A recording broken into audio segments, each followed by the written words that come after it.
Saturday morning sees me up and about bright and early, determined to catch the Statesman on its journey south through the valley of the River Nith.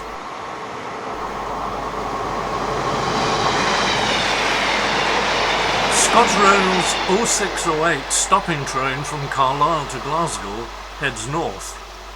It will become increasingly busy with commuter traffic as it gets closer to Scotland's biggest city, arriving in Central Station in good time for the start of the working day. And very soon it meets Avanti's 0538 service from Glasgow to London Euston. Normally operated by a Pendolino on the West Coast Main Line, this has had to be diverted by the longer and slower South Western route because of ongoing weekend engineering work at Carstairs.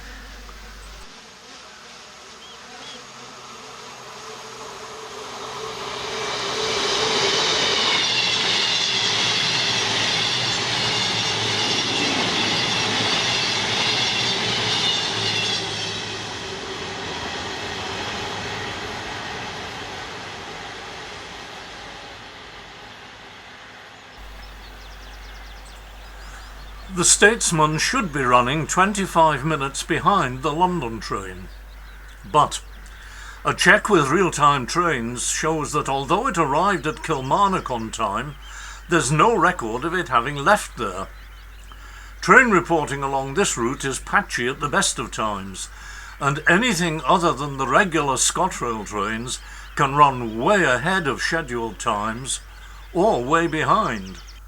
For the line-side filmmaker, a lot of guesswork is involved.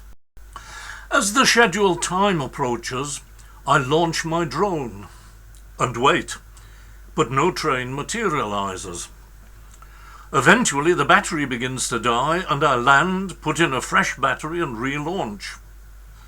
Half an hour later, I'm receiving low battery warnings, but there's still no sign of the Statesman. I can only give up and head home for some breakfast. At home, I find that the train has left Kilmarnock 78 minutes late. I want to catch the diverted morning oil train and then try to film the Statesman farther down the line. This set of empty oil tanks set out from Dalston on the Cumbrian coastline to head for Grangemouth Refinery on the Firth of Forth, to refill and deliver fresh supplies to a number of Dalston-based distributors.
Working practices can't have changed much here since Queen Victoria was on the throne.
And one can't help wondering whether those gates were last repainted in Victoria's time.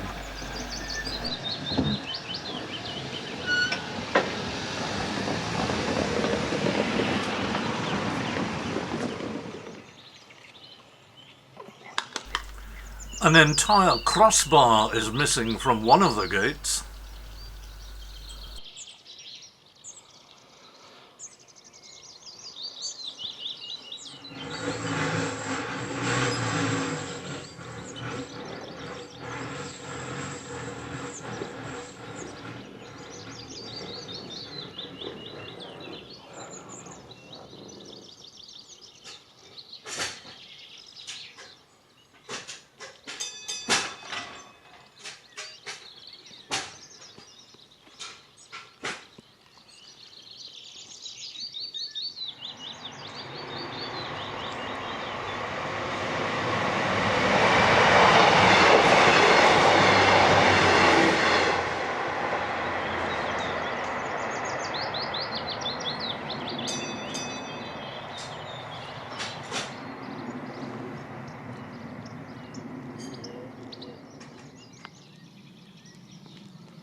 But the gates remain firmly closed.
Life is lived at a leisurely pace in this part of the world.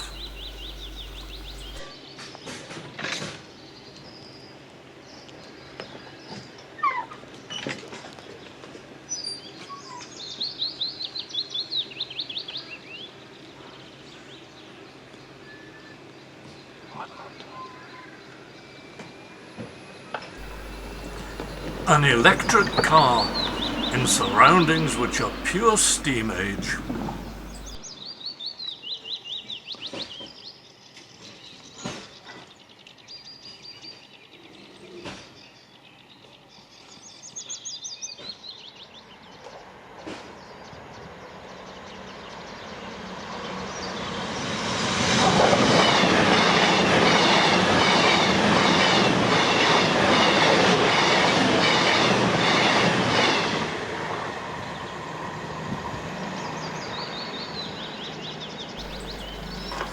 There were supposed to be several more of these Avanti diversions today, but they were all cancelled, quote, for staffing reasons.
that A way. last wheel-operated level crossing in Scotland. Sitting up there operating this the whole time.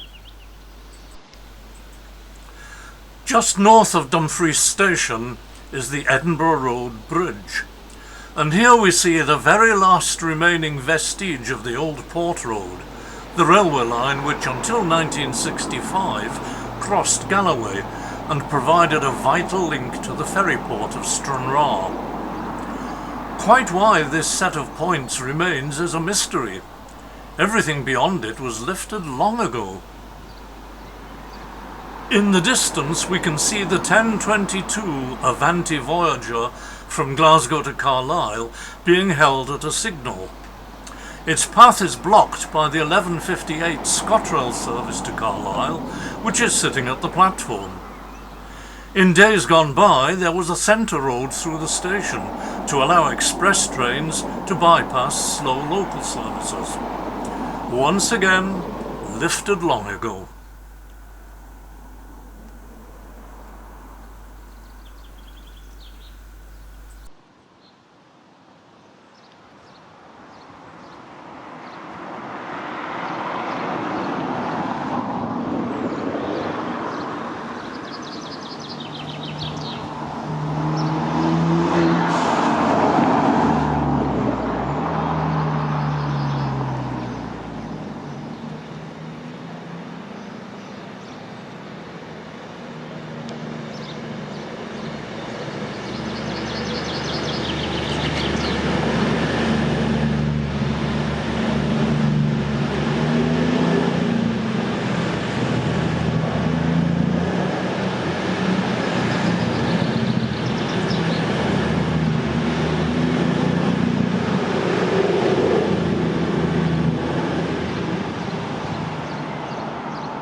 The local train for Carlisle is approaching the site of the old station at Wracks, closed as part of the beaching cuts in 1965.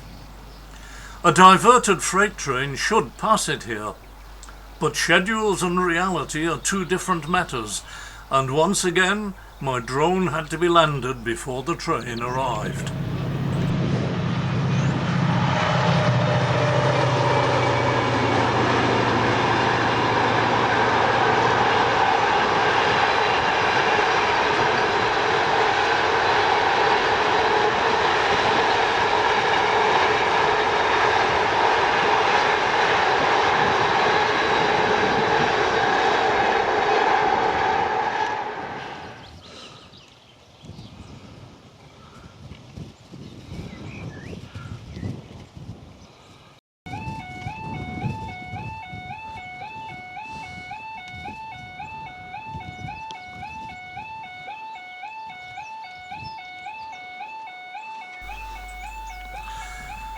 There are many uncontrolled foot crossings along this stretch of the line.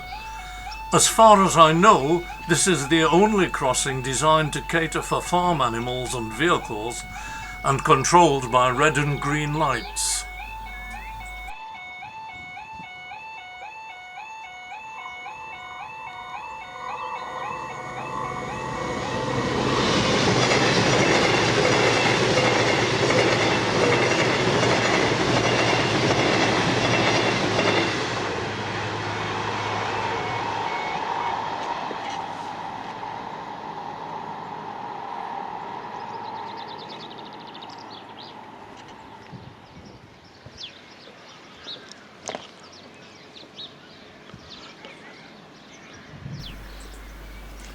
As the wind freshens and the temperature drops, I drive farther east to Annan, where we see another ScotRail train for Carlisle, calling at Annan Station.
As the train disappears beneath Hecklegirth Bridge, I decide to drive there to catch a glimpse of something of historical interest. The bridge in front of us carried the railway line, built in 1869, to carry a line from Brayton in the old county of Cumberland to a spot on the West Coast Main Line between Kirtlebridge and Ecclefechan, crossing the Solway Firth on a mile-long girder bridge. The line was designed to carry coal and iron ore, but did handle a limited passenger service, and in those days Annan had 2 passenger stations. The Solway Junction Railway closed in 1921.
The 2100 train for Carlisle is running 25 minutes late.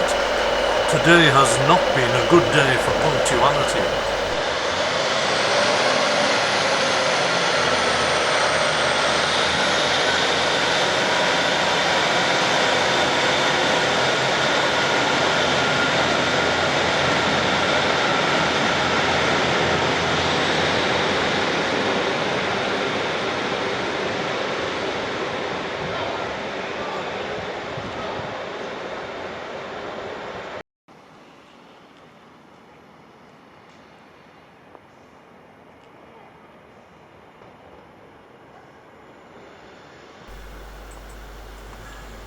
The 2110 from Carlisle arrives dead on time at 21:48. Carlisle is a popular destination for the young people of Dumfries on a Saturday night, and the next train, the last of the day, arriving just before midnight, is not always a pleasant experience.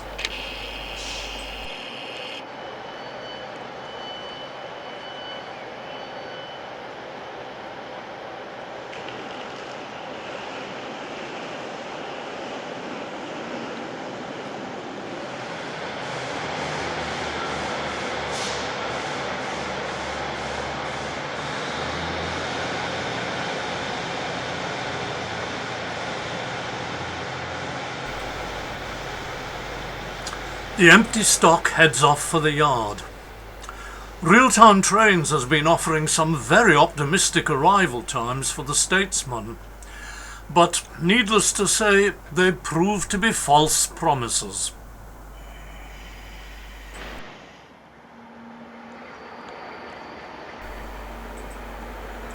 And at 22:17, just 3 minutes ahead of the published time, it finally arrives back from Scarborough.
A problem for the driver. Dumfries station is severely curved, so he can't see back down the length of the train. There are no train dispatchers here. Indeed, at this time of night the station is unstaffed, and yet he must be certain that his all is secure before departing.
Well, it's been a very long day for all involved, not least for myself. So as the train continues to its final destination of Ayr, still an hour and 40 minutes away, I'll thank you for watching and look forward to the next time.